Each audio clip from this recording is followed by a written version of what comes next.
तू झूठ बोला तर तू प्यार ना करेलू तो हमारे इतना चिंता फिक्र काहे करेलू?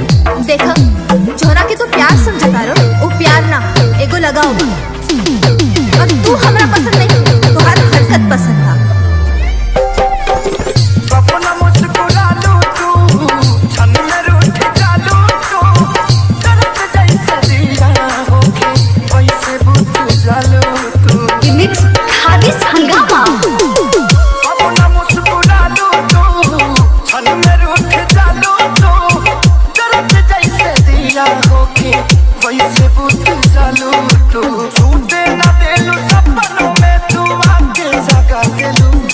तुम्हारे दिल के चार्जर कतही लगा लेलू, तुम्हारे दिल के चार्जर कतही लगा लेलू।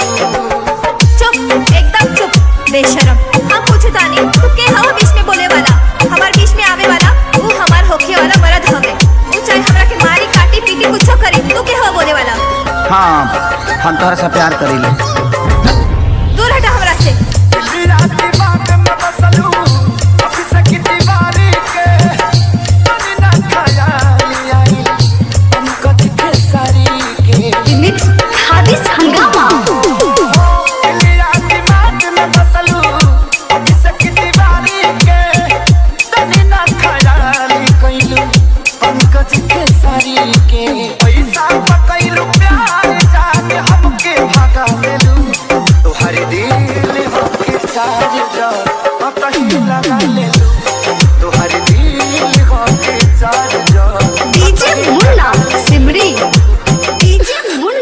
सिमरी डीजे मुन्ना सिमरी।